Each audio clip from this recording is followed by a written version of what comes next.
But we begin tonight with this question. How long does it take for Beltway media narratives to get rewritten?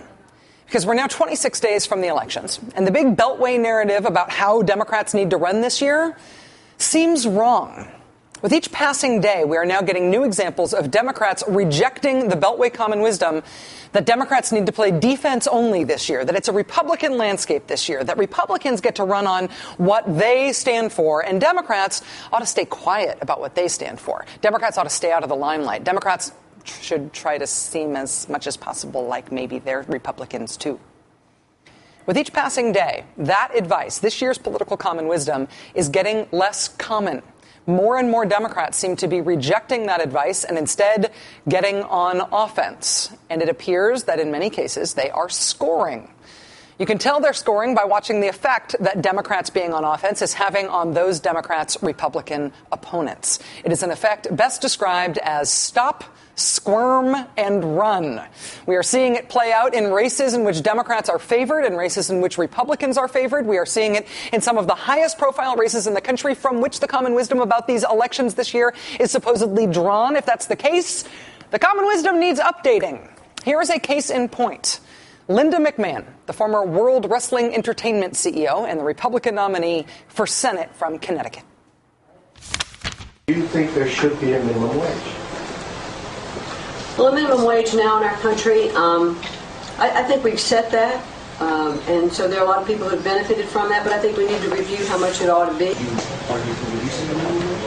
Well, I think, we've got minimum wages in states, we've got minimum wages in the government, and I think we ought to look at all of those issues in terms of what mandates are being placed on businesses and can they afford them. The Republican nominee for Senate from the great state of Connecticut says we ought to look at reducing the minimum wage. Here's her opponent, Democrat Dick Blumenthal, using that admission to go on offense.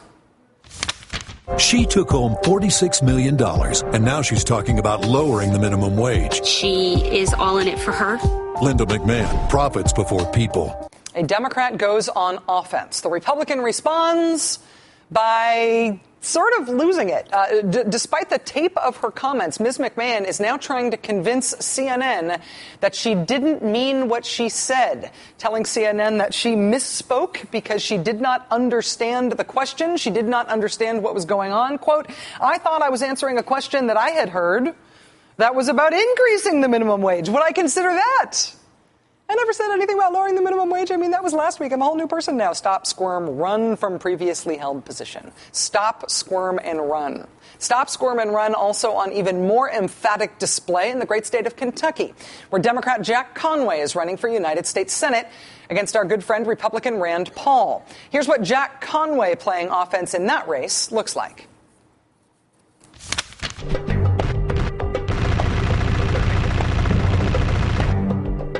So you really need higher deductibles. And the real answer to Medicare would be a $2,000 deductible. With Medicare, I think one of the answers is we will have to maybe pay more. So you don't want low deductibles, you want high deductibles.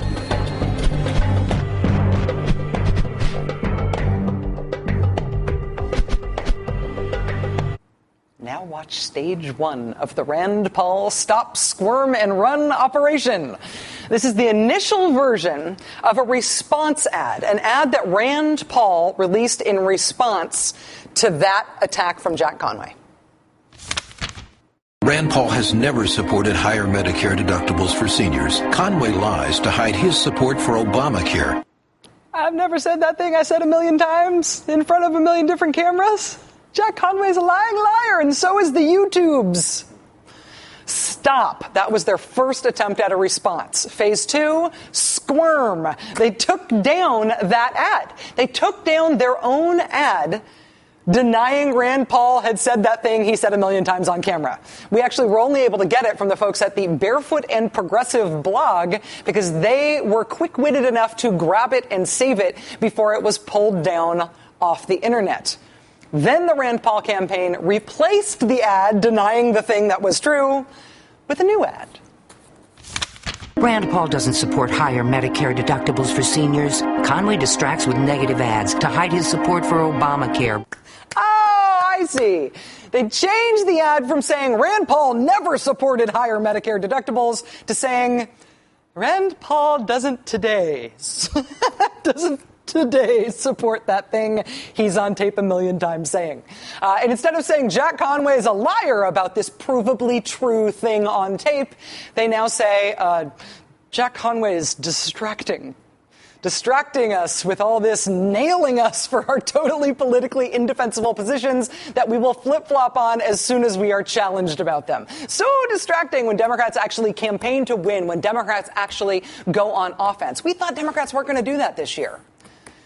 The always amazing Ken Buck of Colorado, another great new example of stop, squirm, and run this week. Here's what Ken Buck of Colorado said late last year, again on camera, about taxes. I don't think the income tax is a good idea. I think a national sales tax, a consumption tax, a fair tax is a better idea. A national sales tax, a consumption tax. Enter Senator Michael Bennet, the Democrat who Ken Buck is trying to unseat. Buck wants a new 23% national sales tax on everything you buy. On groceries, on medicine, on gas. Ken Buck, extremely wrong for Colorado. Mea culpa. I have to give you a mea culpa. I gave Chris Van Hollen from the Democrats' House Campaign Committee the business last week. I gave him a really hard time last week for Democrats running ads against Republicans who have talked about this national sales tax. And I told Chris Hollen I didn't think it was going to work. I officially admit to having been proven wrong about that, because I can show you right now it totally working against Ken Buck in Colorado. Watch Ken Buck run from himself. Watch Ken Buck try to divide himself into two different people so they can sprint apart from one another as fast as they can. One of those Ken Bucks tells the Denver Post, quote, "In the primary season, I was asked about the national sales tax over and over." Actually, you were asked about the income tax. And I think it has to be recognized as an alternative. But it was never my alternative. I just said I favored it, but I didn't really. Ken Buck today, completely abandoning and trashing Ken Buck from 9 months ago. I hate that Ken Buck guy. I'm a totally new Ken Buck guy. Stop, squirm, and run.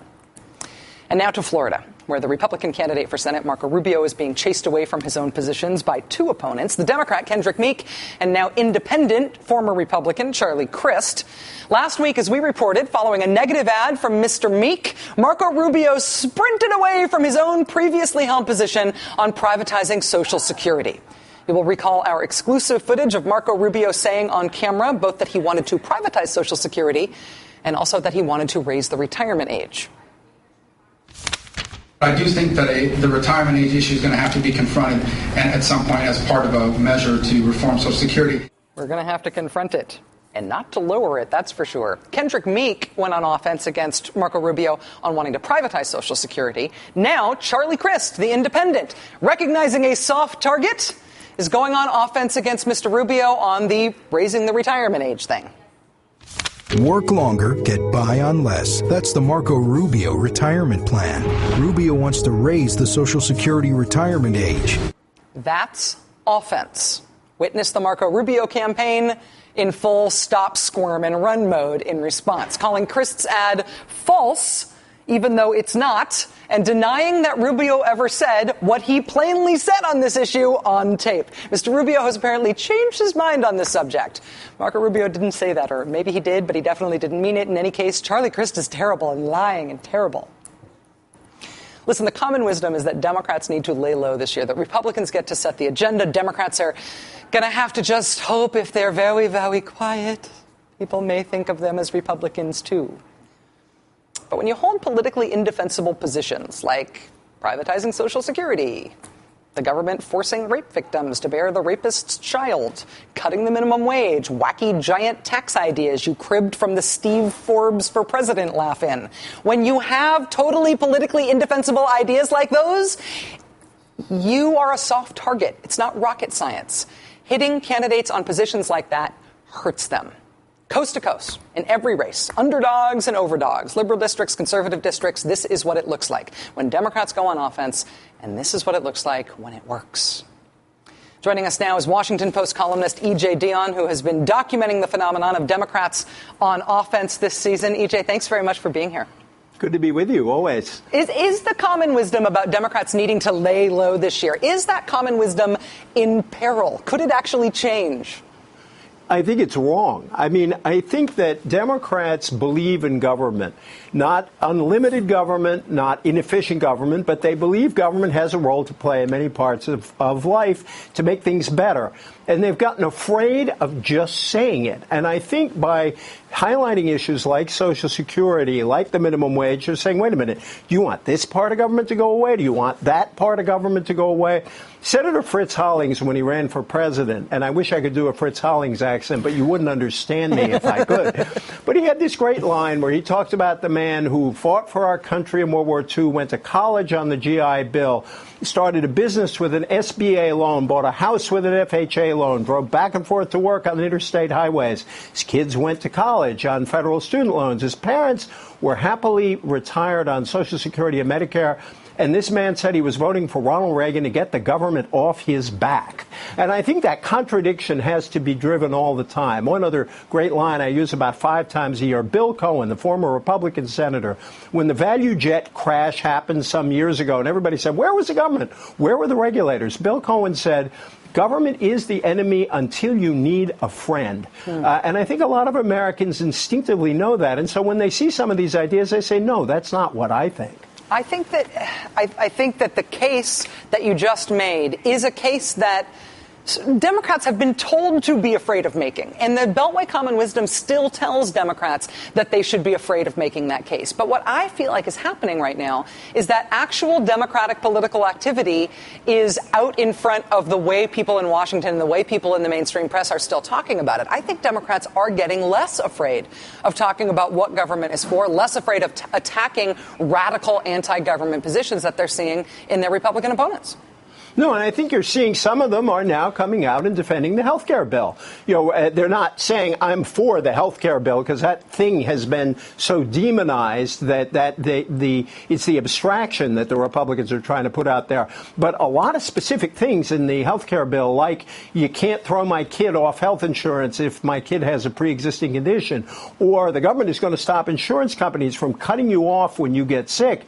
That's stuff people want government to do. So Russ Feingold has run on it. Steve Israel has run on it. Tom Perriello talks about it in Virginia. There are a lot of Democrats saying these are things we're actually for. And it's refreshing. Nobody likes a wimp. Nobody likes somebody who says, I'm afraid of what I believe. I think President Obama's numbers are coming up a little bit because he's out there being strong about what he believes again. I don't think people like it when, you're so into compromise that you start looking like you'll give away the store. Even in conservative districts, even in swing districts. I think that's exactly right. Let me just ask you, EJ, in terms of people thinking about Democratic strategy for these elections, when you're looking at Republicans holding politically untenable, sort of politically indefensible positions like some of those that I highlighted in the introduction here, does the question of what makes a soft target for a Republican candidate, does what makes a soft target vary from race to race, from district to district, or are there some things that you can run against Republicans on no matter where you are?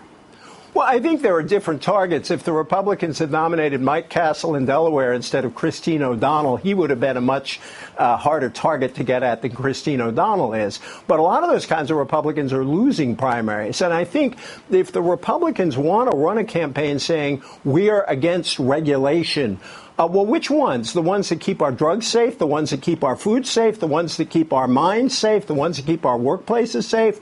Which ones are those? I think that's a large issue. The talk on taxes, we do have a big debate going on, do you really think that the best way to spend $700 billion over 10 years is for tax cuts for very, very wealthy people? So I think there are themes that work across districts, but obviously some of these folks are much more right-wing than others. Washington Post columnist E.J. Dionne has been doing great work explaining this side of the strategy when very few other people in Washington are. E.J., thanks very much. Thank you. So do you remember the movie The Producers?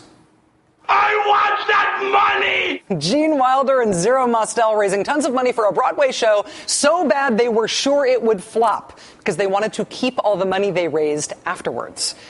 Is politics this year turning into the same game? There's something a little Mel Brooksian going on here. That's coming up. And later on, we always want to hear from conservatives on this show. It, however, is very difficult for us to book them to come on the show. But today, jackpot, real deal, a real live conservative Republican congressional candidate agreeing to sit down with me on this show. We're very excited. Please stay with us. The Rachel Maddow Show uses Cisco telepresence for face-to-face interviews.